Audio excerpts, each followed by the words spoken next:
Shalom Bapak Ibu yang terkasih dalam Tuhan. Hari ini saya mau berbicara tentang 5 prinsip bagi orang percaya yang harus dilakukan setiap hari. Di dalam Ulangan 11 ayat 26, Alkitab berkata, setiap hari kita diperhadapkan terhadap 2 hal, yaitu berkat atau kutuk. Baik buruknya hidup kita tergantung dari apa yang kita putuskan. Di dalam Ulangan 11:26 ini, Tuhan memperhadapkan kepada kita mau pilih yang mana, berkatkah atau kutuk. Karena itu kita harus bisa memutuskan sendiri. Tetapi saudara, apa yang terjadi? Ternyata berkat atau kutuk itu hanya sebatas doa kita saja. Firman Tuhan mengatakan di dalam 1 Tawarik pasal 4 ayat 9 dan 10. Mari kita perhatikan, ada satu perkataan yang dikatakan di sini, Yabes lebih dimuliakan daripada saudara-saudaranya. Nama Yabes itu diberi ibunya kepadanya sebab katanya, aku telah melahirkan dia dengan kesakitan. Yabes berseru kepada Allah Israel, katanya, kiranya engkau memberkati aku berlimpah-limpah dan memperluas daerahku, dan kiranya tanganmu menyertai aku dan melindungi aku daripada malapetaka, sehingga kesakitan tidak menimpa aku. Dan Allah mengabulkan permintaannya itu. Perhatikan, dan Allah mengabulkan permintaannya itu. Nah, dalam tradisi timur, nama tidak sekedarlah nama. Di dalam satu keluarga, nama itu mengandung banyak arti. Itulah sebabnya kalau kita baca Alkitab, di dalam Alkitab ada banyak nama-nama dan semuanya mengandung arti dan akan membawa masa depan dia. Tetapi sesuatu yang aneh terjadi pada seorang yang bernama Yabes ini, saudara. Dia adalah seorang keturunan Yehuda. Alkitab katakan dia keturunan Yehuda. Yehuda itu artinya terpuji. Tetapi ironis sekali, dengan hadirnya seorang Yabes, nama yang diberikan ini bertolak belakang dengan apa yang seharusnya mereka katakan. Seharusnya namanya itu Yusuf, seharusnya namanya itu Joshua, seharusnya namanya itu Samuel, atau namanya itu Nathanael. Tetapi di sini terjadi sesuatu yang aneh. Ibunya memberikan nama Jabes. Kata Jabes artinya kutuk. Kata Jabes artinya sesuatu yang menyakitkan. Kemungkinan ibunya ini waktu dia hamil, kondisi mereka dalam keadaan tidak baik. Dan memang menurut sejarah munculnya ini dikatakan karena ibunya itu dilanda satu kesedihan yang dalam. Dikarenakan ada yang mengatakan ini, para ahli sejarah mengatakan karena keadaan mereka pada waktu itu dijajah di Babel, dibuang di Babel, itu pastinya. Tetapi sehingga ibunya ini memberikan nama kepada dia Jabes, yang artinya kesakitan, penderitaan, ketidaknikmatan, semua yang mendatangkan ketidakbaikan. Namun demikian, Alkitab menyaksikan di ayatnya yang ke-9, Yabes dimuliakan lebih daripada saudara-saudaranya. Kenapa Yabes lebih dimuliakan? Perhatikan, ketika kita mengalami kesakitan, mengalami tekanan, tentu akan menimbulkan kekecewaan.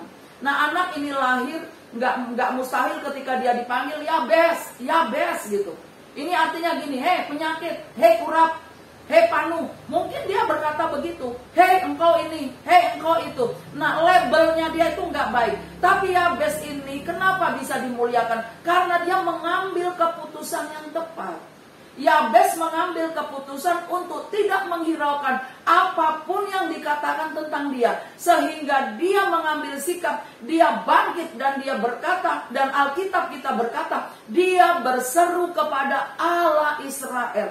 Yabes tidak berseru kepada ilah-ilah lain. Yabes tidak mencari jalan yang lain. Yabes tidak mencari kepada yang lain. Dia berseru kepada Allah Israel. Di mana Yabes tahu, Nabi Yeremia berkata di dalam Yeremia 33 ayat 3, berserulah kepadaku, maka aku akan menjawab engkau dan akan memberitahukan kepadamu hal-hal yang besar dan yang tidak terpahami, yakni hal-hal yang tidak kau ketahui. Yabes paham betul, saudara.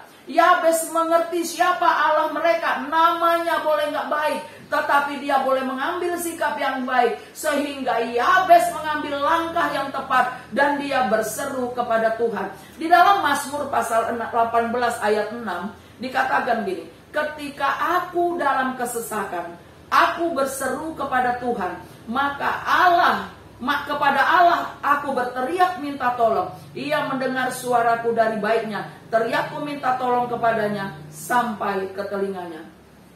Boleh saja kita dalam keadaan terjepit. Boleh saja ketika kita mengalami sesuatu yang gak baik. Sebenarnya ketika Allah mengizinkan sesuatu gak baik kepada kita, tujuan Tuhan adalah supaya kita mendatangkan kebaikan untuk kita. Perhatikan saudara, kenapa Yabes ini didengar oleh Tuhan? Ini rahasianya. Kalau saya selidiki ayat ini, Yabes berseru kepada Allah Israel, katanya, kiranya engkau memberkati aku berlimpah-limpah. Itulah sebabnya doa Yabes ini menjadi satu doa pujian yang dinubuatkan sebagai satu doa profetik bagi setiap orang percaya. Meskipun banyak orang pro dan kontra, tetapi selama ini adalah firman Allah yang mendatangkan kebaikan buat saya, ini sangat penting dan ini sangat baik dan ini sangat berhasil. Perhatikan mengapa Yabes didengar. Yang pertama, Yabes mengakui kedaulatan Allah. Di dalam kehidupan orang percaya ini sangat penting, Bapak, Ibu, Saudara. Yabes tidak punya pilihan lain. Diberkati adalah jalan satu-satunya untuk mengubah situasi dia, untuk membuka mata setiap orang, melihat yang tadinya dia terkutuk menjadi berkat. Berkat ini adalah jalan satu-satunya, tidak ada jalan lain. Dan Yabes tahu berkat tidak datang dari manapun kecuali daripada Allah Israel. Allah yang dia percaya, yang berdaulat, dia dapat meninggikan dan dia dapat merendahkan. Yabes siap menerima apapun keputusan Tuhan, dan Tuhan berdaulat sepenuhnya kepada dia. Yang kedua saudara, Yabes minta supaya dia diperluas daerahnya. Dia minta perluasan daerah. Dia punya iman yang super size. Saya selalu ngomong kalau di Yesaya 54 ayat 2 dan 3. Ini ketika saya baca berulang-ulang saudara, Tuhan menaruhkan di hati saya iman super size. Tiba-tiba Tuhan bilang ini iman yang super size. Iman yang ukurannya lebar, iman yang takarannya besar. Nabi Yesaya berkata di dalam Yesaya 54 ayat 2 dan 3, lapangkanlah tempat kemahmu dan bentangkanlah tenda tempat kediamanmu, janganlah menghematnya, panjangkanlah tali-tali kemahmu dan pancangkanlah kokoh patok-patokmu, sebab engkau akan mengembang ke kanan dan ke kiri, keturunanmu akan memperoleh tempat bangsa-bangsa dan akan mendiami kota-kota yang sunyi. Ternyata Yabes pun berdoa supaya diperluas daerahnya. Yabes mau yang tadinya dia miskin, dia menjadi kaya. Dengan pekerjaannya, dengan cara dia bekerja, dia mau Tuhan memberkati. Dia mau bahwa Yabes itu mendapatkan perkenanannya. Dengarkan saudara, sebagai anggota kaum keturunan Israel, Yabes maupun kaumnya tentu sudah punya batasan-batasan wilayah. Tapi batasan-batasan wilayah ini bagi Yabes nggak terlalu penting. Buat dia yang penting adalah apa yang tadinya terbatas bisa menjadi meluas. Karena dia punya iman dan dia mengakui kedaulatan Tuhan. Dan Yabes berkata bahwa areanya, bahwa pekerjaannya, bahwa hidupnya diperluas, berkatnya semakin melimpah. Yang ketiga saudara, apa yang membuat Yabes sangat yakin doanya didengar, yaitu penyertaan Allah. Tanpa penyertaan Allah, apapun yang kita lakukan tidak akan pernah berhasil. Apapun yang kita kerjakan tidak akan pernah berhasil. Perhatikan, dengan meminta perluasan wilayah, perluasan wilayah itu tidak akan terjadi tanpa penyertaan Allah, tanpa perkenanan Tuhan. Dan yang keempat, dia berkata apa saudara? Kesakitan tidak akan menimpa aku. Ketika dia dilahirkan dengan keadaan yang sakit, bukan hanya karena ibunya menderita sakit bersalin. Semua wanita kalau bersalin memang sakit. Tetapi nama Yabes diberikan bukan karena itu. Nama Yabes ini muncul karena kondisi. Nama Yabes ini muncul karena situasi. Nama Yabes ini muncul karena keadaan. Karena keadaan yang sangat menyakitkan. Maka sebagai satu tanda sejarah yang pernah dialami oleh ibunya, maka diberikannya nama itu kepada dia. Yabes meminta supaya kesakitan itu tidak lagi menimpa dia. Sebagaimana menimpa sukunya, sebagaimana menimpa bangsanya, sebagaimana menimpa keadaan kondisi bangsanya pada saat itu. Dia beriman, dia berkata bahwa kesakitan tidak akan menimpa aku.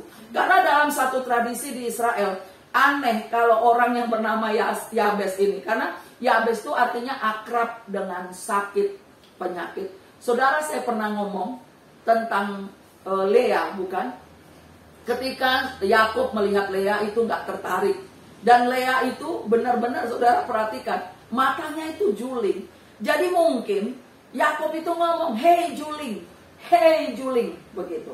Nah, sama dengan Yabes ini, "Hei penyakit, hei kuman, hei apa, hei apa." Ini paling sering, saudara, di semua tempat, ya. Paling gampang kalau udah namanya hal-hal yang buruk, orang paling gampang ngomongin. Nah, mengapa doa Yabes ini begitu penting? Yang pertama, Yabes meminta. Yang kedua, Yabes meyakini. Yang ketiga, Yabes meningkatkan imannya. Dan yang keempat, dia percaya kalau dia minta, Tuhan pasti jawab. Kalau dia cari, pasti dia akan dapat. Kalau pintu dibukakan, pasti pintu akan terbuka. Bukankah Tuhan berkata kepada kita di dalam Wahyu pasal 3 ayat 8 bahwa Tuhan membukakan bagi kita pintu-pintu berkat. Saudara perhatikan, siapa yang sedang berdiri di depanmu, apa yang sedang engkau pikirkan, dan keputusan apa yang sedang kau ambil. Percayalah, antara berkat dengan kutuk hanya sejauh doa. Tuhan memberkati saudara, ya.